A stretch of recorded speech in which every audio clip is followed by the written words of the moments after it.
2026-এর IPL এর জন্য প্রত্যেক টিম তাদের রিটেনশন লিস্ট ডিক্লেয়ার করে দিয়েছে।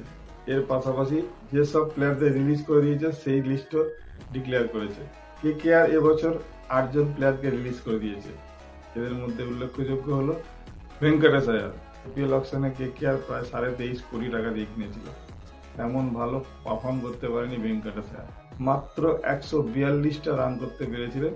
2025-এর আইপিএল সিজনে মাত্র একটা হাফ সেঞ্চুরি করতে পেরেছিলেন। তার কাছ থেকে ধারাবাহিকভাবে ভালো পারফরমেন্স না পাওয়ার জন্যই হয়তো কেকেআর তার প্রতি ভরসা রাখতে পারেনি। সেই জন্যই ভেঙ্কটেশ আয়ারকে হয়তো কেকেআর ছেড়ে দিয়েছে।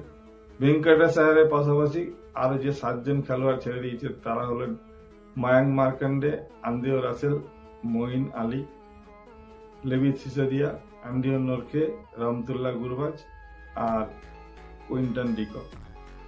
এই 7 জন প্লেয়ারের মধ্যে সব থেকে আমার কাছে অবাক লেগেছে অ্যান্ড্রিও রাসেলকে ছেড়ে দেওয়া।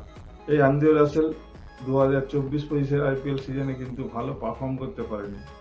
উপরন্তু অ্যান্ড্রিও রাসেলের বয়স এখন প্রায় 37।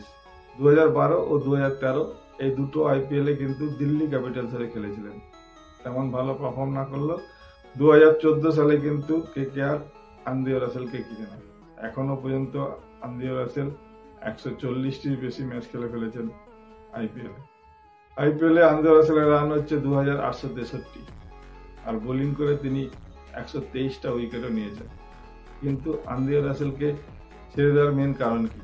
যেটা শোনা যাচ্ছে অ্যান্ড্রিও রাসেলকে ছেড়ে দেওয়ার প্রধান কারণ হলো তার বেস্ট প্রাইস।